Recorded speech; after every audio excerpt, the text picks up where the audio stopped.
Welcome to the my channel let's learn mathematics. मैं Ramesh sir आज आपका बहुत स्वागत करता हूँ।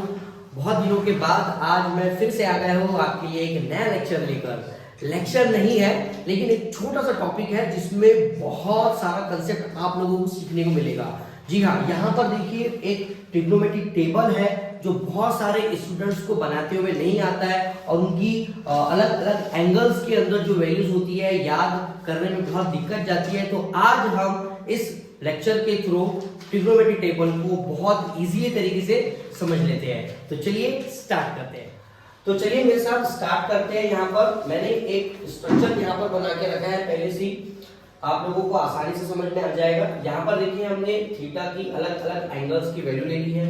यहाँ पे रेडियन और डिग्री दोनों में वैल्यू लेकर रखी है। जैसे कि 0 डिग्री यहाँ पर 0 रेडियन होता है, 30 डिग्री रेडियन के अंदर पाई बाय 6 होता है, 45 degree is nothing but pi by 4, 60 degree is nothing but pi by 3 and 90 is nothing but pi by 2। और यहाँ पर कुछ वैल्यूज मैंने बताया है आपको कि जैसे 0/1 अगर आप कोई भी 0 को अगर आप कोई भी नंबर से डिवाइड करते हो तो उसका आंसर 0 आता है।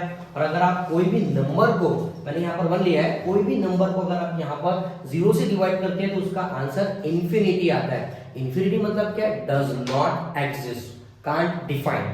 और यहाँ पर देखिए 1/infinity अगर होता है तो इसका आंसर 0 हो जाता है। तो चलिए मैं आपको ट्रिक के थ्रू बताता हूँ कि आपको किस तरीके से ट्रिग्नोमेट्रिक टेबल ड्रॉ करना है। तो सबसे पहले यहाँ पर देखिए आप यहाँ पर 0 से नंबर स्टार्ट हो रहे हैं, 0, 30, 45, 60, 90। तो आपको यहाँ पर 0 से नंबर देना है, 0, 1, 2, 3 एंड 4। इस तरीके से आपको नंबर देना है। यहाँ पे लास्ट में 4 आया है तो आपको 4 से डिवाइड करना है सारे नंबरों को, डिवाइडेड बाय 4। ये हमने काम कर लिया। इसके बाद में एक लास्ट काम करना है आपको कि सारे नंबर्स को आपको रूट में लेना है, स्क्वायर रूट में, इस तरीके से। ये ट्रिक है जिसकी थ्रू आप बाकी के साइन थीटा कॉस थीटा के सारे एंगल्स की वैल्यूज को आप फाइंड आउट कर सकते हैं। यहाँ पर देखिए हमने क्या किया, हमने यहाँ पर 0 से नंबरिंग की, 0, 1, 2, 3, 4, लास्ट में 4 आया तो 4 से हमने सारे नंबरों को डिवाइड कर दिया और लास्ट में हमने सबको स्क्वायर रूट में ले लिया। इतना करना है, बस आपका ट्रिग्नोमेट्रिक टेबल तैयार होने वाला है। यहाँ पर देखिए आप 0/4, यानी मैंने यहाँ पर बताया आपको अभी कि अगर कोई भी नंबर को आप 0 को अगर आप कोई भी नंबर से डिवाइड करते हो तो आपका आंसर 0 आने वाला है, यानी इसका आंसर क्या हो जाएगा आपका 0। तो यहाँ पर मैं डायरेक्टली लिख देता हूँ 0, यानी साइन थीटा की वैल्यू 0 में क्या हो गई? 0 हो गई। यहाँ पर देखिए रूट में 1/4 है तो 1 तो बाहर आ जाएगा रूट के, और यहाँ पे देखिए 4 भी बाहर आ जाएगा 2 बनकर, तो यहाँ हो जाएगा 1/2 क्योंकि 4 कंप्लीट स्क्वायर है। यहाँ पर देखिए अंडर रूट में 2/4 है तो यहाँ पर आप पहले तो नंबर को कैंसिल कर सकते हैं, दैट इज 2 1 2 एंड 2 2 4। अब जो नंबर बाहर आ जाता है उसे बाहर ले लीजिए, जो नंबर बाहर नहीं आता है उसे रहने दीजिए रूट में, ठीक है। तो 1 बाहर आ जाता है तो 1 यहाँ आ जाएगा और अपॉन में ये जो 2 है ये रूट में है तो ये 1/√2 हो जाएगा। यहाँ पर देखिए 3 हमारा ऑड नंबर है, ये बाहर रूट में बाहर नहीं आएगा तो ये रहेगा √3 और डिवाइड में क्या है यहाँ पर 4 है तो 4 बाहर आ जाएगा रूट के, वो हो जाएगा 2। यहाँ पे देखिए 4/4 है तो 4 कैंसिल हो जाएगा, यहाँ पर बचेगा 1 और 1 रूट के बाहर आ जाएगा, दैट इज 1। तो साइन थीटा की वैल्यू हमने 0 एंगल में, 30 डिग्री में, 45 में, 60 में, 90 में हमने सब वैल्यूज निकाल ली है एक ही ट्रिक से। अब हम यहाँ पर यही साइन थीटा की वैल्यूज का यूज करके कॉस थीटा की वैल्यूज निकालेंगे। कैसे निकालना है? जो हमने यहाँ पर 0, 1/2, 1/√2, 3/2 1 लिखा है तो जो लास्ट वाला नंबर है उसको पहले लिखते जाना है। जैसे कि 1 है तो ये सामने आ जाएगा यहाँ पर 1, उसके बाद में कौन है? √3/2 है तो √3/2, उसके बाद में कौन है? 1/√2 तो 1/√2, उसके बाद में 1/2, यहाँ पे 1/2, यहाँ पे 0 है तो यहाँ पर क्या आ जाएगा आपका 0। यानी cos थीटा जो होता है वो साइन का पूरा रिवर्स होता है, पूरा उल्टा होता है, ठीक है। जो लास्ट वाला टर्म है उसको पहले लिखना है। अभी बात आती है tan की, tan का जो कॉलम है वो किस तरीके से फिल करें। तो यहाँ पर देखिए tan का आपको एक बेसिक फॉर्मूला पता होना चाहिए, वो क्या है? tan theta is equal to होता है sine theta upon cos theta, यानी sine theta upon cos theta, तो वो क्या हो जाएगा आपका tan थीटा हो जाएगा। तो यहाँ पर जो आपको ये नंबर्स दिख रहे हैं, इनको आपको क्या करना है, सिंपली डिवाइड कर देना है। अब यहाँ देखिए 0/1, यानी 0 को कोई भी नंबर से आप डिवाइड करोगे तो उसका आंसर क्या आ जाएगा 0, तो यहाँ आ जाएगा 0।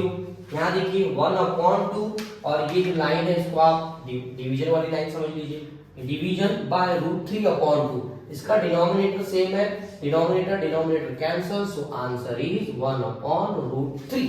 और यहाँ पर देखिए √2 कैंसल, तो 1/1 इज 1।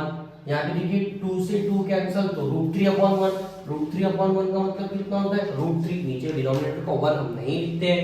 और यहाँ पर देखिए ये चीज देखने लायक है, 1/0, यानी कोई नंबर को कौन डिवाइड कर रहा है, 0 डिवाइड कर रहा है। जब ऐसे टर्म आ जाता है कि कोई नंबर को 0 डिवाइड करे, तो इसका आंसर डायरेक्टली इनफाइनाइट आ जाता है, डज नॉट एग्जिस्ट। ठीक है, अब यहाँ पर cot थीटा जो होता है, cot थीटा, ये tan थीटा से रिलेट होता है, ये tan थीटा का पूरा अपोजिट होता है, यानी कि जैसा हमने यहाँ पर cos थीटा के लिए लिखे थे sin थीटा के पूरे रिवर्स, वैसे ही cot थीटा के लिए हम tan थीटा के पूरे रिवर्स लिखने वाले हैं। जो इंफिनिटी लास्ट में वो कहाँ आ जाएगा, पहले आ जाएगा, उसके बाद में कौन है आपका √3 है, फिर 1 है, फिर 1/√3 है, और उसके बाद में लास्ट में कौन है आपका 0 है। इस तरीके से आपने sin theta, cos theta, tan theta and cot theta का टेबल कंप्लीट कर लिया है। अब यहाँ पे लास्ट में दो बचे sec थीटा और cosec थीटा। तो sec थीटा का रिलेशन जो होता है वो cos के साथ में होता है। कैसे होता है, देखिए यहाँ पर sec थीटा जो होता है वो 1/cos थीटा होता है। sec theta is nothing but 1/cos theta, यानी cos की जितनी भी वैल्यूज है सबको 1 के अपॉन में लेके आ जाओ। ठीक है, तो यहाँ देखो 1 के अपॉन में अगर 1 आता है, 1 के अपॉन में 1 कितना हो जाएगा, 1 के अपॉन में 1 यानी कि 1, 1 के अपॉन में √3/2 है, 1 के अपॉन में √3/2 है, 1 के अपॉन में एक रैशनल नंबर है, तो पूरा उल्टा हो जाता है, दैट इज 2/√3, इस तरीके से। तो ये पूरा उल्टा हो जाएगा, ये हो जाएगा 2/√3, यहाँ पर ये भी सेम उल्टा हो जाएगा, ये हो जाएगा √2, ये हो जाएगा आपका 2, ये हो जाएगा 1/0, 1/0 का मतलब क्या होता है, इनफाइनाइट।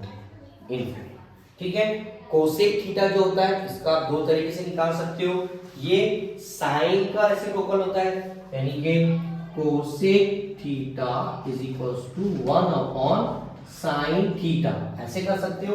या जो सेक थीटा भी आपने निकाला है इसको पूरा रिवर्स करके लिख दीजिए, तो आपका पूरा डिनोमिनेटर टेबल क्या हो जाएगा, कंप्लीट हो जाएगा। यहाँ पर देखिए लास्ट में क्या है, इनफिनिट, तो इनफिनिट लिख दिया हमने, उसके बाद में 2, उसके बाद में √2, उसके बाद में 2/√3 और लास्ट में हमारा 1। इस तरीके से आपका पूरा ट्रिग्नोमेट्री टेबल कंप्लीट हो गया है। ठीक है, हमने बहुत ही इजी तरीके से ट्रिग्नोमेट्री टेबल को आज सीख लिया है, और आई होप कि आप लोगों को आज का लेक्चर अच्छा लगा होगा। अगर लेक्चर पसंद आया है और अगर आप कुछ सीख पाए हैं तो चैनल पे अगर पहली बार आए होंगे तो आप लाइक कर दीजिए, सब्सक्राइब कर दीजिए।